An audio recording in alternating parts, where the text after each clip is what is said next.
13കാരിയെ കാണാതായ സംഭവത്തിൽ കണ്ടെത്താൻ വഴിത്തിരിവായത് നിർണായകമായ ചിത്രമായിരുന്നു. അത് പകർത്തിയത് നെയ്യാറ്റിൻകര സ്വദേശിനിയായ വിദ്യാർത്ഥിയായ ബബിതയായിരുന്നു.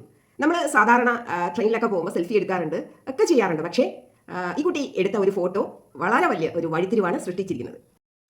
രാത്രി നല്ല കാറ്റും മഴയും ഉണ്ടായിരുന്നു. ആ സമയത്ത് ഉണർന്നു. മഴയിൽ എന്തെങ്കിലും പ്രശ്നങ്ങൾ ഉണ്ടോ എന്നറിയാൻ വാർത്ത നോക്കിയപ്പോഴാണ് കുട്ടിയെ കാണാതായെന്ന കാര്യം ബബിത അറിയുന്നത്.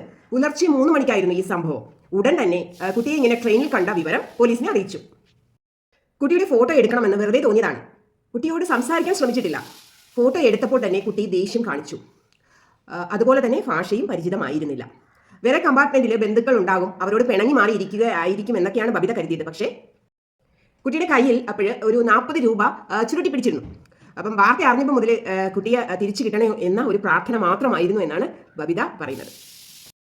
പോലീസ് കുട്ടിയെ കണ്ടെത്തിയെന്ന വിവരം അറിഞ്ഞപ്പോൾ വളരെ സന്തോഷമായി എന്നും ബബിത കൂട്ടിച്ചേർത്തു. 40 രൂപ ആണ് കയ്യിൽ ചില്ലറയായിട്ടിരിക്കുന്നത് ഉൾപ്പെടെ.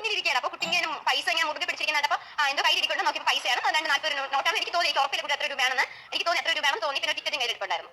ആ ചിത്രത്തിലൂടെയാണ് ആ തമിഴ്നാട്ടിലേക്കാണ് യാത്ര ചെയ്തത് എന്ന് മനസ്സിലാകുന്നതും തുടർന്നുള്ള കാര്യം. പിന്നെ ഒരു കൂട്ടുകാരി ഉണ്ടായിരുന്നു. ആ കൂട്ടുകാരി പാറശാല ഇറങ്ങി. അതൊരു നിർണായകമായി. കാരണം പാറശാല വരെ കുട്ടി പുറത്തേക്ക് ഇറങ്ങിയിട്ടില്ല. ഞങ്ങൾ ആദ്യമേ ഒറ്റ ഇനിയും കുട്ടി കരയുകയാണെങ്കിൽ ഞങ്ങൾ പോലീസിനെ അറിയിക്കാം എന്നുണ്ടായിരുന്നു. പക്ഷേ പിന്നീട് കുട്ടി കരഞ്ഞിട്ടില്ല. പിന്നീട് ഞങ്ങൾ കണ്ടപ്പോൾ പിന്നെ അങ്ങ് ദൂരത്തിരുന്നൊക്കെ അങ്ങനെ ഇരിക്കുകയായിരുന്നു. കരഞ്ഞിട്ടൊന്നുമില്ല. കണ്ടപ്പോൾ ഒറ്റയ്ക്ക് അല്ലാതെ തോന്നി. ഒരുപാട് സങ്കടം തോന്നി. ഒരു കുഞ്ഞല്ലേ, ഒരു പെൺകുഞ്ഞല്ലേ, എങ്ങനെയും കണ്ടുകിട്ടേന്നായിരുന്നു പ്രാർത്ഥന. മുഴുവനും കണ്ടുകിട്ടിയപ്പോൾ പറഞ്ഞറിയാൻ പറ്റാത്ത സന്തോഷമാണ്.